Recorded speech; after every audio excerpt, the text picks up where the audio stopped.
종합부동산 투자자문 자산관리 선임연구원 변선 컨설턴트 모셨습니다. 어서 오십시오. 네, 안녕하세요. 투자자문 자산관리연구원 변서은입니다.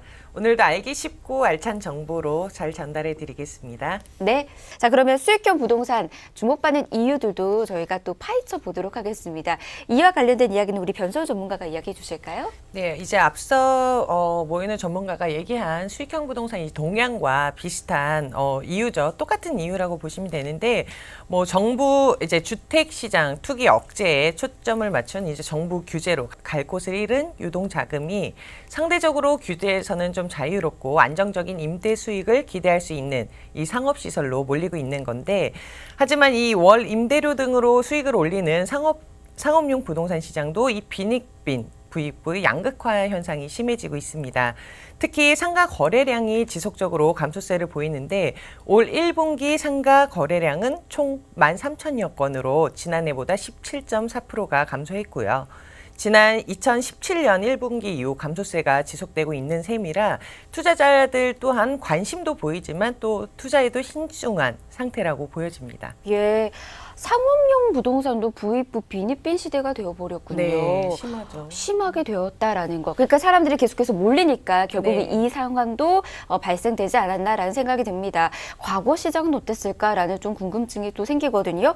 과거 이 수익형 부동산 시장은 좀 어땠을까요? 그때도 부익부 빈익빈이었을까요? 그때도 약간 그런 현상이 있었는데, 뭐 예를 들어 이제 과거에서 대기업들이 왜 예. 보유한 부동산을 매각한다고 하면은 굉장히 큰 일로 여겨졌었어요. 예. 이 남다른 이제 정보력을 지닌 대기업이 자산을 매각하는 거는 시장의 이제 하락을 예견한다고 생각했기 때문인데, 이런 이 대중들의 생각이 뭐 외환 위기나 이런 금융 위기를 거치면서 많이 지금은 달라졌습니다.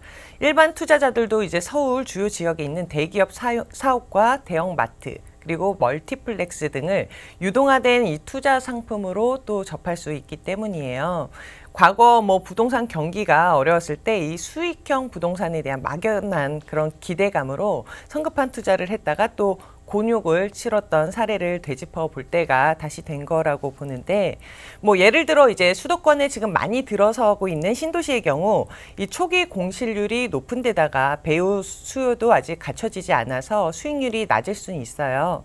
이런 점을 이제 고려했을 때 자금 여력이 안 되는 수요자들은 잡히지 않는 이제 미래 가치만 보고 성급하게 투자하기보다는 과감히 포기하는 게 또 나은 방법입니다.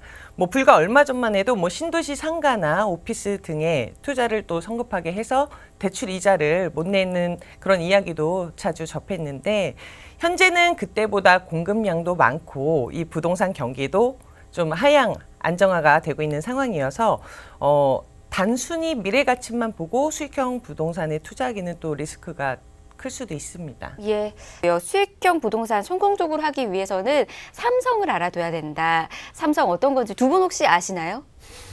이야기 들어보셨는지요?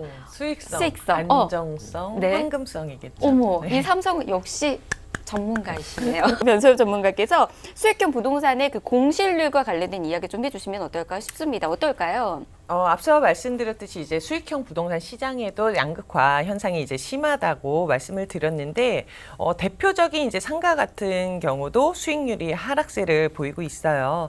뭐 지난 분기 대비 올해 1분기 상가 투자 수익률은 중대형 상가가 0.25%, 소규모 상가가 0.22%. 하락했지만 또 반면에 이 집합 상가는 또 0.04%로 상승을 했습니다. 거리를 이제 돌아다니시다 보면은 임대문이라는 현수막 많이 보셨을 거예요. 누구나 뭐 아는 유명한 상권인 뭐 신사동 가로수길도 개인 사업자나 기업 모두가 이제 선호하는 곳이지만 현재 잘 나가는 이 가로수길도 공실이 늘어서 이런 임대문의를 쉽게 보실 수 있는데, 이 이유는 경기 침체와 인건비 상승 그리고 임대료 상승 등으로 개인 사업자들이 사실상 운영을 하지 못하고 버티지 못해서 폐업을 하는 경우가 많이 늘어난 상황이죠. 그래서 이제 뭐 개인 사업자는 줄고 남아있는 업체는 대기업 프랜차이즈가 대부분인데, 기업 입장에서는 유명 상권에 입점을 해서 높은 수익을 뭐 올리기보다는 입점 자체만으로 광고가 되고 또 안테나샵으로 활용을 하는 경우가 많아요. 그런데 이 높은 임대료를 감당하지 못하는 일반 임차인들은 점점 임대료가 이제 싼 곳으로 밀려나게 되고 가로수길이나 뭐 세로수길 그리고 격리단길, 뭐 막리단길 등 이 창의적이고 요즘 트렌드를 이끄는 개인 사업자들이 몰리는 곳도 새로운 이제 핫플레이스로 유명세를 띠고 있지만 그곳들도 결국은 임대료가 상승을 할 거고 이러한 문제는 앞으로도 계속 반복될 것으로 예상이 돼요. 그래서 이 상가 투자를 만약에 앞두고 있다면 상권조사와 뭐 주변 상가 시세 그리고 공실률 등은 이 조사를 좀 철저히 하셔야겠습니다. 예. 안전한 투자는 어떻게 할 수가 있을까요? 우리 변철 전문가님. 일단 그 이제 꼼꼼히 좀 따져보는 철저한 옥석 가리기가 좀 필요하세요. 그래서 예. 오래 전부터 이 배우 수요가 형성돼 있는 그런 탄탄한 입지는 이 완공 시에 뭐 즉각적인 임대 수익을 기대할 수 있을 만큼 유망한 수익형 부동산 투자처로 각광을 받고 있죠. 그리고 아티스트나 뭐 좀 특색이 있는 그런 개인 창업자들이 몰리는 신규 핫플레이스 이런 것도 뭐 요즘에 좋은 상권으로 꼽을 수 있고요. 또 다른 상권으로는 이 기업과 일자리가 풍부한 오피스 상권을 말씀드리고 싶은데 뭐 일명 넥타이 부대라고 합니다. 그래서 오피스 상권 같은 경우는 뭐 점심, 저녁 그리고 회식 등 이 실수요자가 많다는 점에서 굉장히 큰 장점이 있지만 또 주말 매출이 감소하는 영향은 감안을 하셔야 되세요. 대신 이제 인근 주거 세대가 좀 겸해 있고 또 주말 매출이 평일에 한 50% 정도 수준이 나온다고 하면 굉장히 안정적인 상권이라고 볼 수 있고요. 그리고 마지막으로 주거 상권으로 이 고정적인 배우 수요가 있어서 안정적인 고객 유치가 가능하고 또 상권의 이동에 대한 위험 또한 적어서 큰 무리가 없는 아파트 단지 내 상권이라고 볼 수 있습니다. 커보는 유동인구가 아니라 유동인구가 실제로 얼마나 소비하는가를 꼼꼼히 따져보시고요. 병원이나 유명 프랜차이즈 등 이 우량 업종으로 임대가 확정된 상가들도 여전히 인기를 끌고 있는 유망 투자처입니다. 예. 좀 안전하다라고 생각하시는지요? 변소영 전문가부터. 뭐 뭉뚱그려서 뭐 안전하다 아니다라고 이렇게 얘기 드리긴 좀 힘들 것 같아요.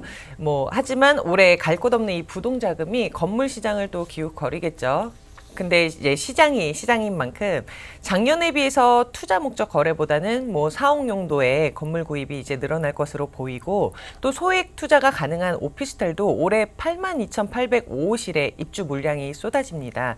그래서 이제 투자처로는 직장인 수요가 많은 역세권이 안정적이고 뭐 모든 투자에는 또 흐름이 있죠. 그 흐름이 좋지 않다고 해서 투자를 멈추는 것은 뭐 몸이 아플 것 같아서 출근을 하지 않는 것과 같다고 보시면 되세요. 그래서 네. 물건을 보는 시야만 좀 키우시면 되고 아무리 이제 겨울이 길어도 봄은 찾아오죠. 조만간 개일 부동산 시장을 기다리면서 관심 투자처를 주의 깊게 보시는 필요가 있다고 봅니다. 역시나 변소영 전문가부터 정리 좀 해주실까요? 네, 이 수익형 부동산에도 빈익빈 부익부의 양극화 현상이 더욱 이제 커질 전망이에요.